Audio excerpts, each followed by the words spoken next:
In the neon-lit heart of a post-apocalyptic city, where the air was thick with the scent of fried street food and a hint of something like burnt rubber, Elliot leaned against a grimy wall, tinkering with his latest invention.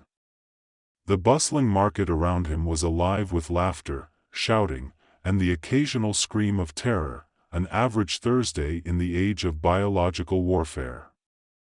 People zipped by, their faces flickering between glee and panic, caught in the chaos of the newly minted, infected crowd. Just one more adjustment, Elliot murmured to himself, squinting through his oversized goggles at the contraption in his hands. He'd dubbed it the happiness spray, a bright yellow canister that promised to spread joy but often resulted in unexpected hilarity. It was a labor of love, or perhaps madness, born out of a desperate desire to inject a little levity into the world. As he made the final tweak, a loud crash interrupted his concentration. He turned just in time to see a group of infected people careening into a market stall. They were a disheveled lot, eyes glazed and hair wild, but for all their madness, they seemed to have an odd rhythm about them. One of them, a lanky man wearing a tattered Hawaiian shirt, let out a cackling laugh that echoed through the chaos. "Hey, look!" Elliot shouted, pointing at the infected. "They've formed a conga line." The absurdity of the moment tickled him, and he couldn't help but chuckle. He had seen enough madness to find humor in it, a coping mechanism, his therapist would call it, but before he could gather his thoughts, a glint of mischief sparked in his eye. Maybe it was time to test his invention in the wild. With a dramatic flourish, he aimed the happiness spray at the conga line and pressed the button. A cloud of glittery mist erupted, enveloping the dancers in a whirlwind of color. The transformation was instantaneous. The infected, momentarily freed from their trance, burst into a full-on dance party, twirling and spinning as if they were auditioning for a bizarre reality show. People in the market, both infected and otherwise, stopped to watch, a mix of confusion and delight painted across their faces. Elliot couldn't believe his eyes. "It worked," he shouted, but the joy was short-lived. Suddenly, the Hawaiian shirt guy staggered towards him, grinning maniacally, his eyes wild with a new energy. "You," he shouted, pointing a shaky finger. "You've ruined our dance party." Elliot's stomach dropped. "I didn't mean to," but before he could finish, the man lunged forward, knocking Elliot off his feet. In the scuffle, the canister flew from his hand, spiraling through the air and landing in the middle of the dance floor, now a swirling mass of flailing limbs and infectious laughter. Elliot scrambled to his feet, heart racing as chaos erupted. The spray hissed and fizzed, unleashing its colorful content into the crowd. Instead of calming them, it seemed to escalate the madness. The infected erupted into fits of laughter, rolling on the ground, and soon the entire market was caught in the tidal wave of absurdity. Just when Elliot thought he was doomed, a voice cut through the cacophony. "Stop! Stop! You're going to hurt someone."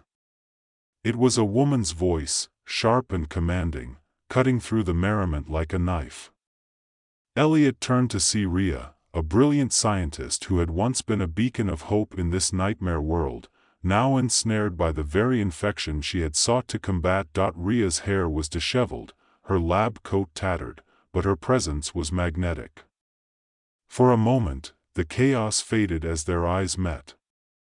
She was lost, but there was still a flicker of the woman he remembered.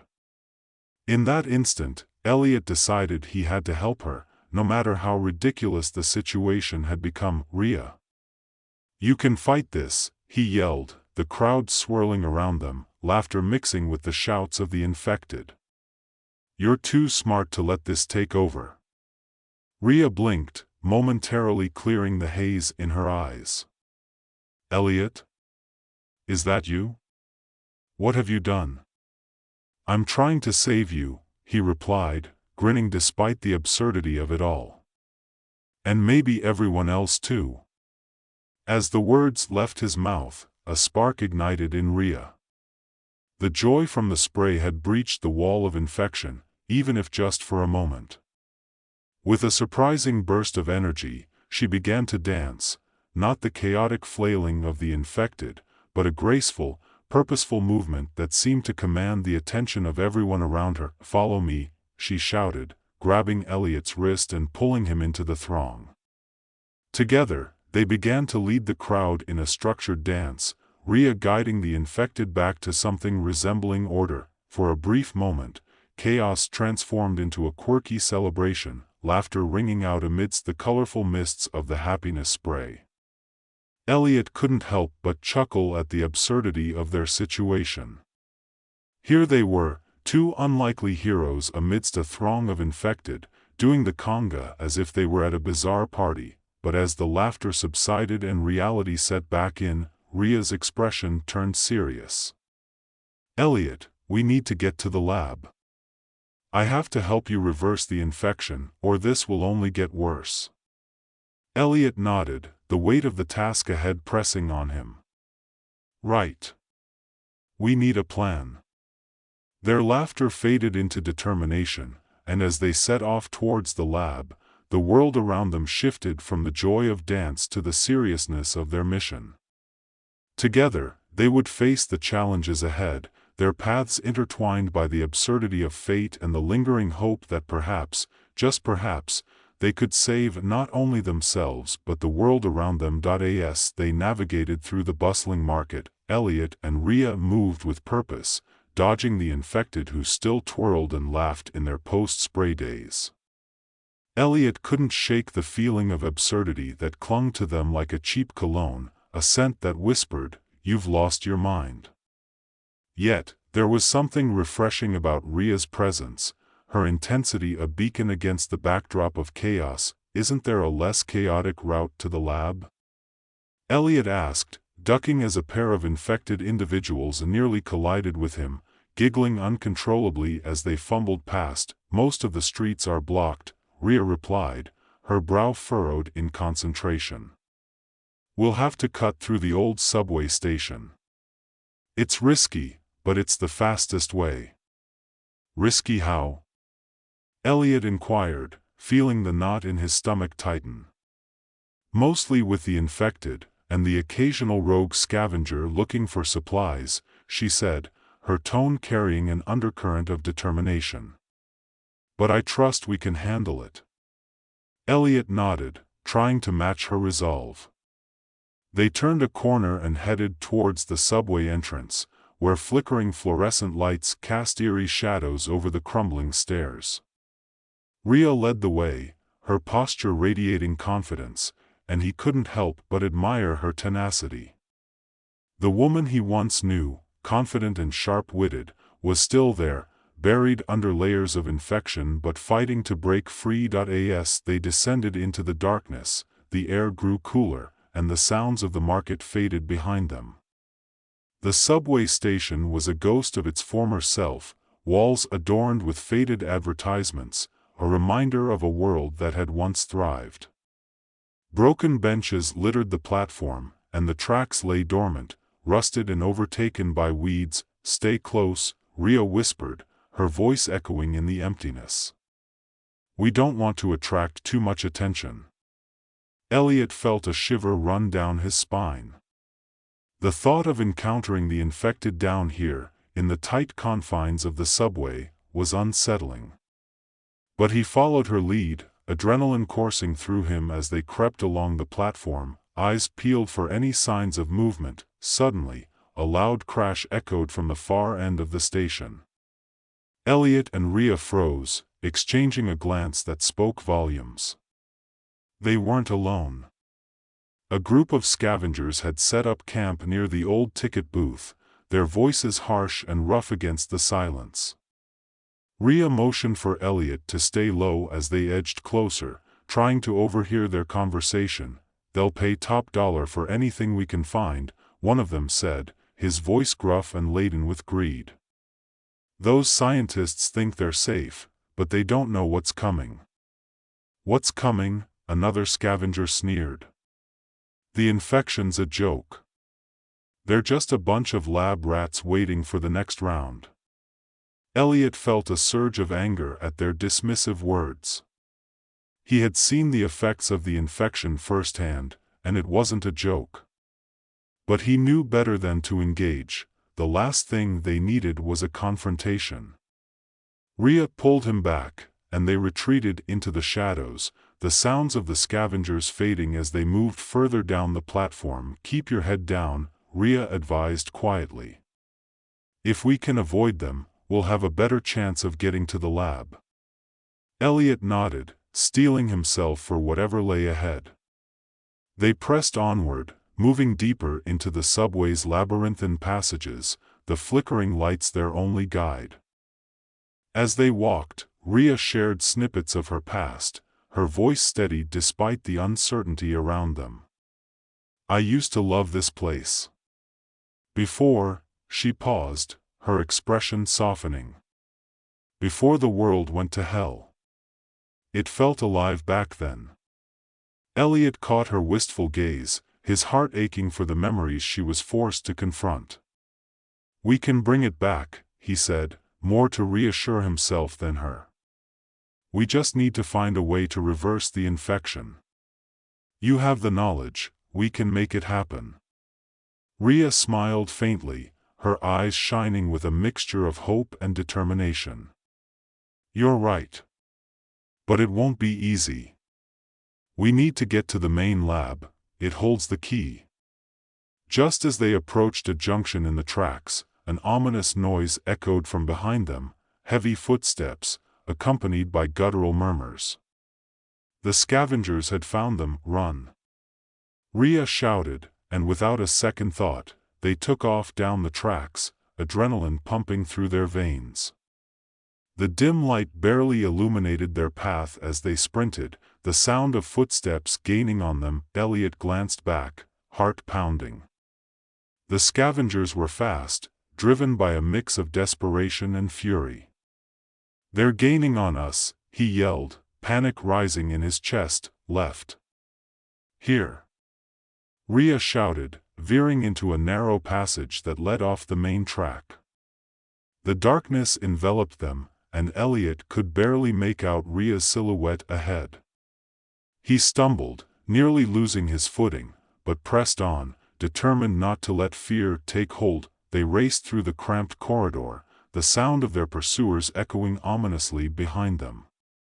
Rhea turned sharply at another corner, her instincts guiding them deeper into the bowels of the station. Elliot followed closely, pushing himself to keep up, the thrill of the chase igniting a fire in his veins. Just when he thought they were cornered, Rhea skidded to a halt in front of a heavy metal door, rusted but still functional. "Help me," she gasped, and Elliot rushed to her side, together pushing against the door until it creaked open, revealing a dark storage room. They slipped inside, hearts racing, just as the scavengers' voices grew louder. "They went this way." "Find them," one shouted. Inside the room, the air was thick with the smell of dust and stale air. Elliot's eyes adjusted to the dim light as they crouched behind an old crate. He could hear the scavengers outside, their footsteps pounding as they searched. "We need a plan," Elliot whispered, glancing at Rhea, who was scanning the room for anything they could use. "I have an idea," she said, her voice steady despite the panic that laced the air. "There's an emergency exit at the back of this room. If we can get to it, we can slip past them." Elliot nodded, the flicker of hope igniting in his chest again. "Let's do it." They crept quietly to the back of the room, the sound of the scavengers becoming a distant rumble. Rhea found the exit door, rusted but intact. With a swift motion, she pulled it open, revealing a darkened alley beyond. "After you," Elliot urged, his heart pounding. He couldn't believe they were still alive. Rhea stepped through the door first, and Elliot followed, the cool night air hitting his face like a splash of reality.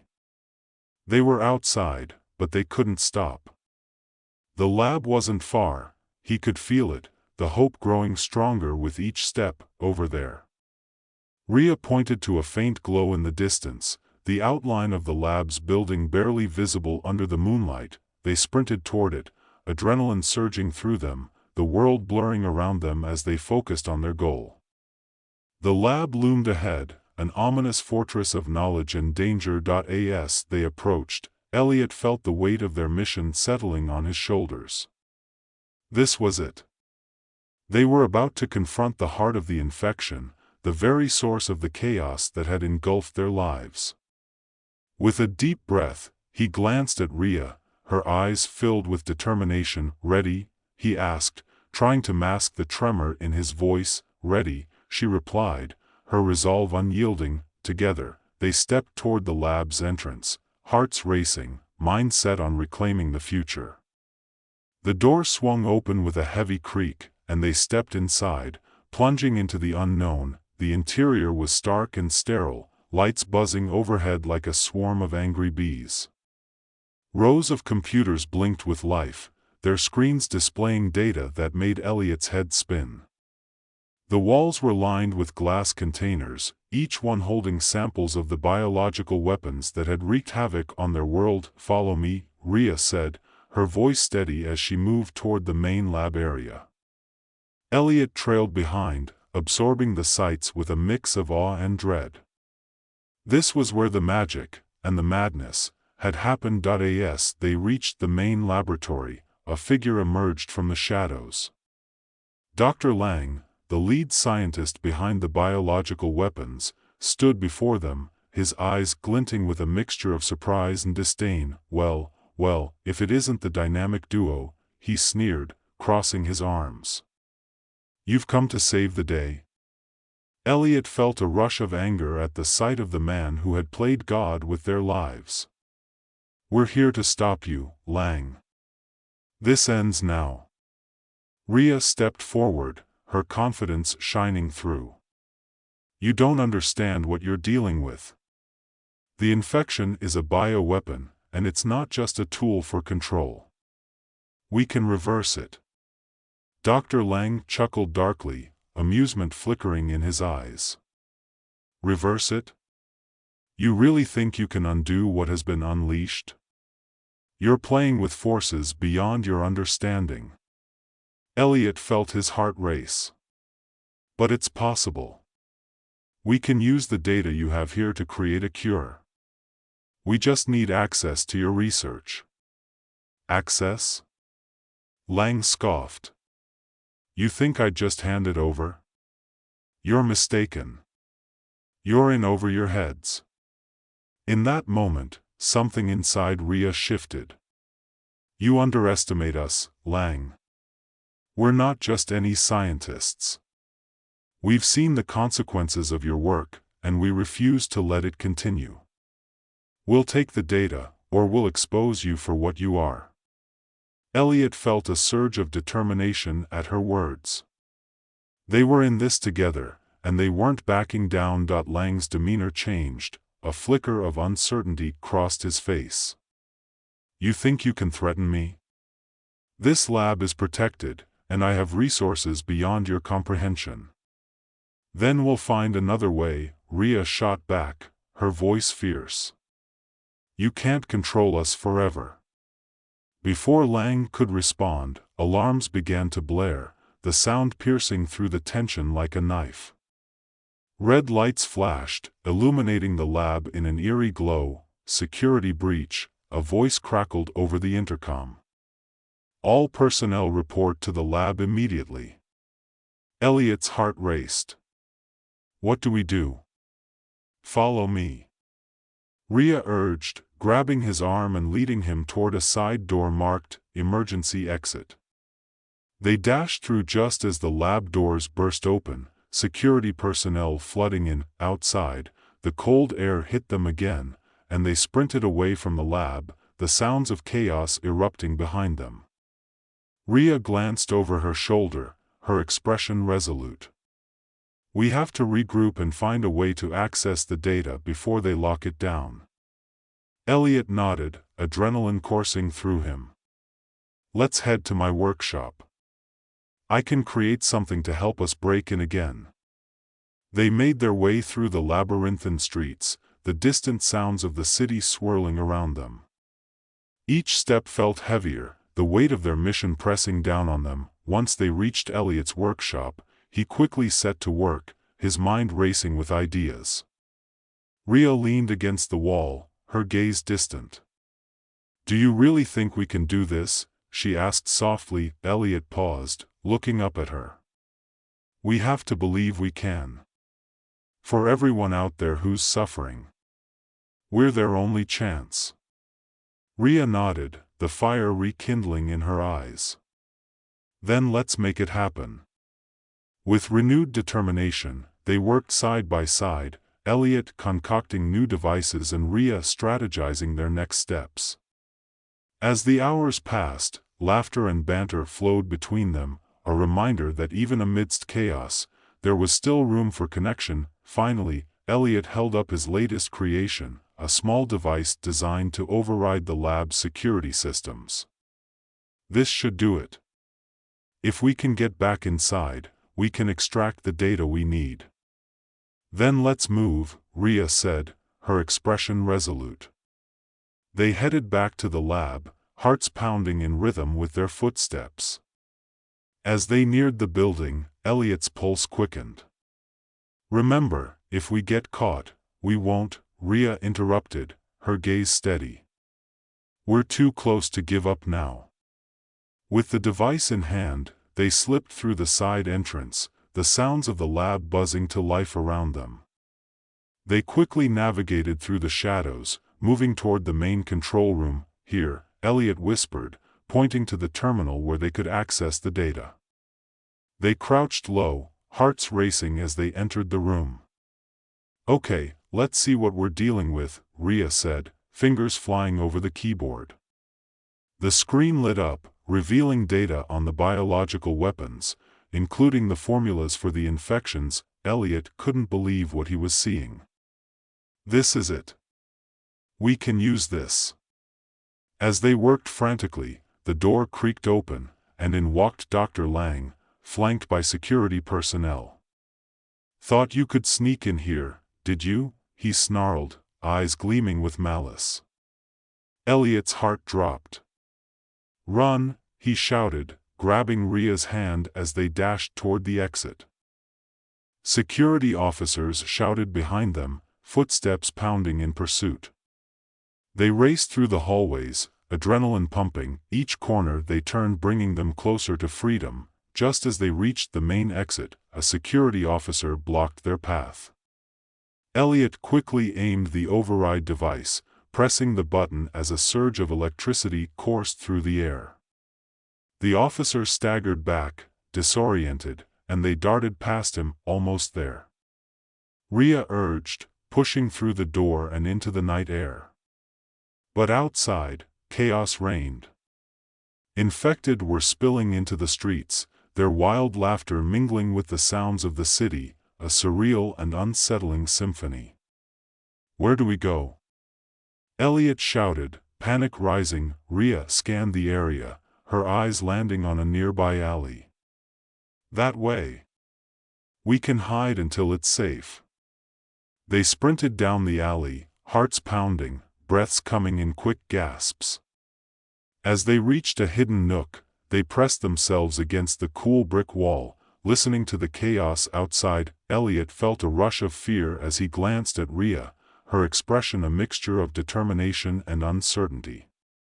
"We have to figure out our next move," he said, his voice low. "We can't just wait here forever." Rhea nodded, her gaze intense. "You're right. We need to get that data into the right hands.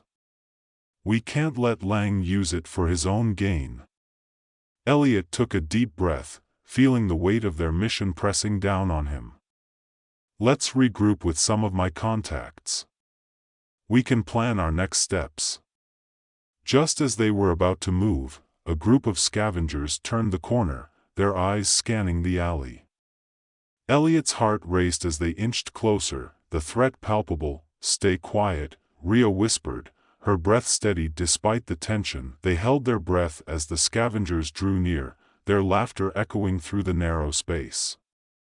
Elliot glanced at Rhea, fear flashing in her eyes, but there was also a flicker of resolve. Suddenly, one of the scavengers caught sight of them. "Hey! Over there!" he shouted, pointing. Elliot and Rhea bolted down the alley, adrenaline surging as they sprinted toward freedom. The sound of footsteps pounded behind them, relentless and urgent. They emerged onto a busy street, lights flickering overhead.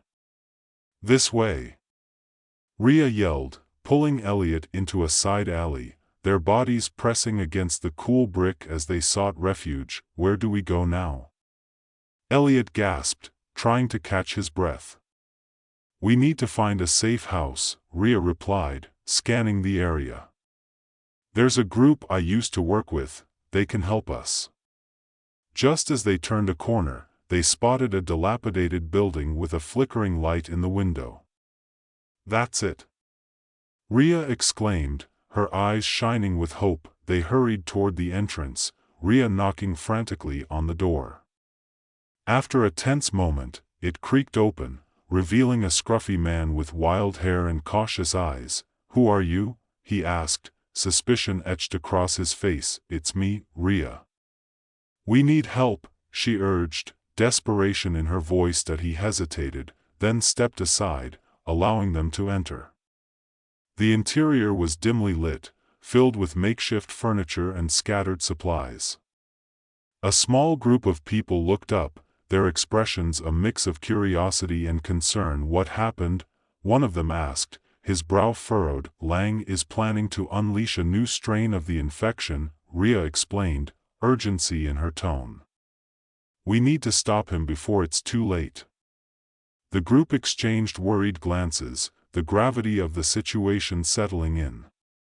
"What do you need?" the scruffy man asked, his voice steady. "We need access to communication networks," Elliot replied, determination fueling his words. "We have to get the data out, warn others about what's coming." "Right," the man said, nodding. "We have some equipment. Follow me." As they moved through the cramped space, Elliot felt a surge of hope. This was their chance to make a difference, to turn the tide in their favor. They entered a small room filled with computers and makeshift tech. "Here," the man said, gesturing to a terminal. "You can use this." Elliot and Rhea wasted no time. They began typing furiously, Elliot's fingers flying over the keys as he accessed the data they had stolen. The room buzzed with tension as they worked, the weight of the world resting on their shoulders. Rhea's voice cut through the noise. "We need to find allies. People who can help us stop Lang and the spread of this infection." Elliot nodded, his focus unwavering. "Once we get this data out, we can reach out to others. We'll make sure people know what's happening." After what felt like an eternity, Elliot hit send, a sense of relief washing over him. "It's done. We've alerted the right people." Rhea's eyes shone with determination. "Now we wait. We need to prepare for whatever comes next." As they stood together, a sense of unity enveloped them. They were in this together, fighting for a future that had once seemed lost. Elliot felt a connection growing between them, a bond forged through chaos and hope. Hours passed, the tension in the room palpable as they awaited a response. The group around them buzzed with anxiety, but Elliot and Rhea remained focused. Finally, a message pinged on the screen. Rhea leaned closer, reading the response aloud. "They're willing to help. They've got resources and people on the inside." Elliot felt a rush of adrenaline. "We can do this. We can turn the tide against Lang." Rhea's expression hardened with resolve. "We need to move quickly. The longer we wait, the stronger his grip becomes." They gathered their supplies, rallying the group around them. Elliot felt a surge of purpose, a fire igniting within him as they prepared for their next steps. "Are you ready?" Rhea asked, her gaze steady. "Always," Elliot replied, determination fueling his words. Together, they stepped into the night, ready to face whatever challenges lay ahead. The world outside was chaotic, but they were no longer alone. With newfound allies by their side, they were prepared to fight for a future free from the shadows of infection. As they moved through the streets, the weight of their mission settled in. This was their chance to reclaim hope, to forge a new path in a world that had forgotten what it meant to truly live. And as the stars twinkled above them, they marched forward, ready to rewrite the story of their lives. The end was not yet written, it was a blank page waiting for them to fill.